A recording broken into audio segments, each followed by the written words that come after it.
Asibingelele mukeli sikwamukele ukuthi isigaba sokugcina salo nje uhlelo lakho iCatering Talk oyibukelayo sinayeke uMiss Sithandwa Mpanza omsuku lapha futhi abe uyena ke umqondisi wayo kwenhlangano isebenza ngokugenza inzuzo yazwa ukuthi ke iBeauty Beyond the Orange uniform ulela kakhulu ke bona abantu besilisa abasuke beboshiwe amajele ngamacala ke abangazange bawenzi balekile kakhulu ukuthi ke sikhulume ngakho lokho ikakhulukazi njengoba sakuyo inyanga yamadoda inyanga kaJuly ubheka ezinye ke ngiyengcendezi ababhekana nayo abantu besilisa ubusakade uchaza udaba lika Mr Thabi Maphumulo ukuthi naye uboshe uhlale iminyaka ewu14 ejele ehleli ngamacala athakawazi. And the next question ngicabanga ukuthi izoba khona kumbukeli ukuthi yisiphi isiqiniseko iBeauty Beyond the Orange uniform enaso ukuthi ngampela uMaphumulo akazange wenzela amacala abekade eboshelwe wona. Sinayi affidavits eyabhalwa intombazane ukuthi ayikaze ivule icala la rape yona and ayikaze irape le ntombazane kwakuthiwa iyona embuphisayo ukuthi irape yebo kunjalo.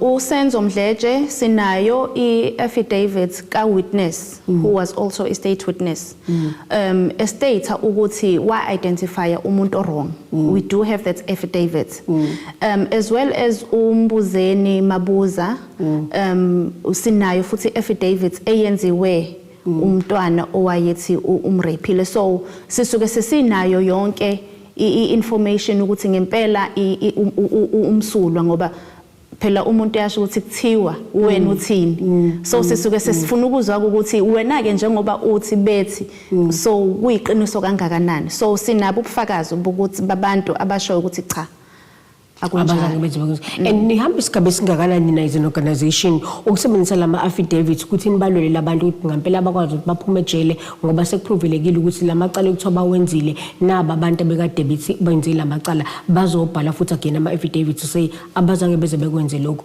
mhlambe kukhona ipressure bekade benayo iholele ekuthini nizagcina ekhomba umuntu ukuthi uyena owenze lento ekubeni ngayenzanga. Sihamba yonke iminyango makudinga uwitness simphelezele siyahamba naye emaphoyiseni ayenze affidavits sinaba abameli siyayihamba inkantolo ayikho imigudu esingayihambi futhi awukho umgudu esingawuhambi officially. Konke nje sikwenza ngokusemthethweni ngoba vele sihamba ngokomthetho ngoba ekugcineni kosuku into esifunayo sifuna ubulungiswa ubulungiswa sibufunayo. And kubabukeli bethu mhlamba abafisa ukuthi baxhumane nani niBeauty Beyond the Orange uniform iyiphi indlela mhlamba abayenza mhlambe kunama families ababukela uhlelo abazi ukuthi ihlobo zabo zingena amajele ngamacala abakazange bawenze nanokubheka ukuthi nisabalele kangakanani ukulekelela labo bantu laba bathi siyalifuna usizo lakhe uMiss Sithandwa Mpanza ngoba sibhekene nencindezi exactly akhuluma ngayo hlele namhlanje. Sikhona provincially sikhona akukho la singekho khona uma udinga usizo siyafika la oludinga khona siyafinyelela kuwe. Maningi amajele esebenzisana nawo njengamanje nesinama clients kuwona. So uma umlaleli efisa ukusithinta there is a WhatsApp number ekhona esebenzayo and then siyabuyela ke kumuntu ukuthi singakusiza kanje singakusiza kanje singakusiza kanje. Okay, and you are free to leave that number. Ohlelele mhlawumbe kwayisho nje kubabukeli bethu ukuthi bezoyizwa bakwazi ukuthi baxhumane nani nikwazi ukuthi nibalekelele ababhekene nayo inkinga nje efanayo njengalesikhuluma ngayo. It's 067 311 4311 067 311 4311. Ngiyacabanga ukuthi umsebenzi niwenzayo uyaphoqa kakhulu ukuthi nisebenzisane nayo ijustice system ukuze kukwazi ukuthi igcine kube khona ubulungiswa kulabo bantu but ngenxa yesikhathi ngeke sisakubuza lo mbuzo because next week again sizokwazi sibe ndawonye noThami Maphumulo ohlala u14 years ejele uzobe khona ohlelweni lethu ukuyikhulumela yena ukuthi uboshwe kanjani nanokuveza onke ama affidavits ukuthi kwakwenzeke kanjani ukuthi azagcine ephuma ejele eboshwe ejele agcine futhi ephuma esalogemile ukuthi la amacala la bekade eboshele wona akawenza ngapha. One question mhlambe bisimpanzi ukubheka ukuthi kugcine kutholakele kwakhona enkantolo ukuthi amacala akazange awenze ikakhulukazi yini Mr Maphumulo sisabhizi ngakho lokho. Okay, all right. Sisa ucwaningo lusaqhubeka. Okay, but ikhona affidavit. Ikhona akukho kungekho. Nibalwela isigaba esingakanani just nje mhlawumbe ngolayini owodwa in terms of bakwazi ukuthi bangcaphezeleke laba abantu laba sobebhekene nalomshopho ofana njengalo.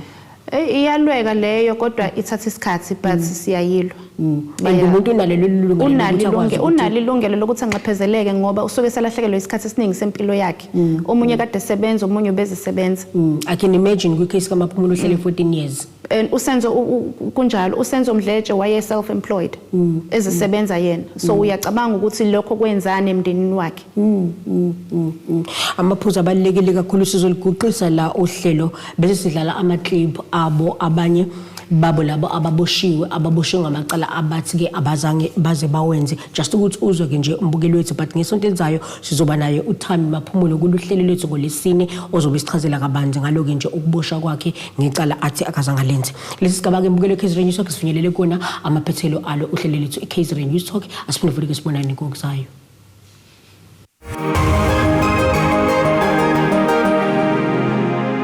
Sawubona sisigama uAndasbiya ngiboshwe ngo 2021 ngagwetshwa last year ngigwetshwa eScottburg Regional Court icase support rape eclaim ukuthi ngayenza enganeni ngaleso sikhathi yayina 8-9 years ngesikhathi esikwenzeka ngaso but ngiboshwe seyina 12-13 lapho nje I'm not sure just because yona ivela njengomuntu obhale incwadi ngawo 2021 i-incident isiyenzeka ngo-2018 ekhaya kubunina waye emsebenzini mina bengithandana noma wayo bewumuntu osekhulakhulile nami ongishiya nje impela owa-1977 mina ngwa-84 so bengumuntu ongasebenzi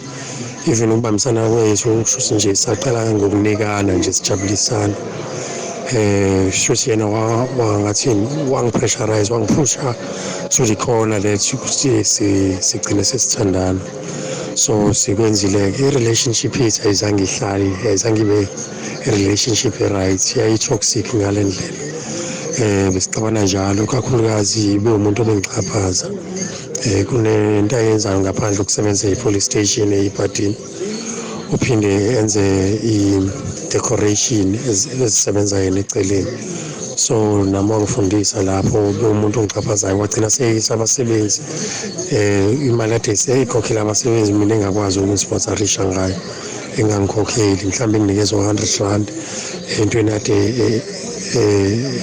enikeza abasebenzi mhlawumbe imali engaba u-1000 rand so mina uzongijabulisa phela njengomuntu othandana naye kodwa-ke bothi uyabheka umsebenzi besewenziwa yimina izinto ebesizibanga yilezo kuhamba sagcina sesibhange iy'ntombi bengilele epage ifoni yami yonke leyo nto ukuthi ngiqoniwe emaceleni yonke leyo nto so athathe iy'namba zazo abe umuntu obafonelayo kuliwe ngasho nje ukuthi i-relationship yayingekho right nami bengibuye ngiqonye ngenxa yokuthi inhlalo beyingeyinhle phakathi kwethu kodwa-ke bewumuntu futhi ngathi orude ngisho nangakubo bayamazi umuntu owaziwayo nje ukuthi uhlanya angamcabangeli omunye umuntu uzicabangela yena uselfish ingane-ke indlela ibeka ngayo indaba enkantolo ithi nganginayo endlini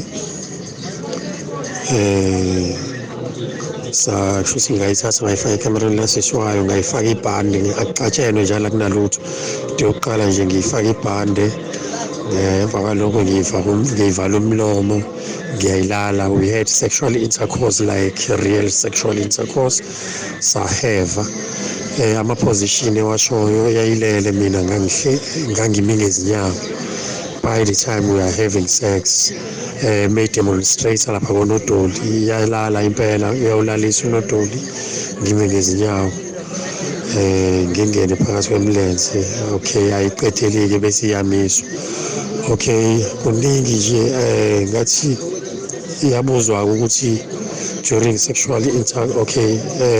sexual intercourse yaziswa kanjani kwakubuhlungu ithi no kwakubuhlungu kodwa hayi kakhulu ebufakazini yabethula ukuthi kwakubuhlungu kodwa hayi kakhulu wopha ithi cha ayophanga wenza njani emva kwe-rape ngakhala ngayohlala emva kwendlu ntambama wenze njani wambikela uma wakhe ayizange imbikele yini ndaba ungambikelanga hhayi umalume wathi uzongibulala mina nomama beke ngakasho.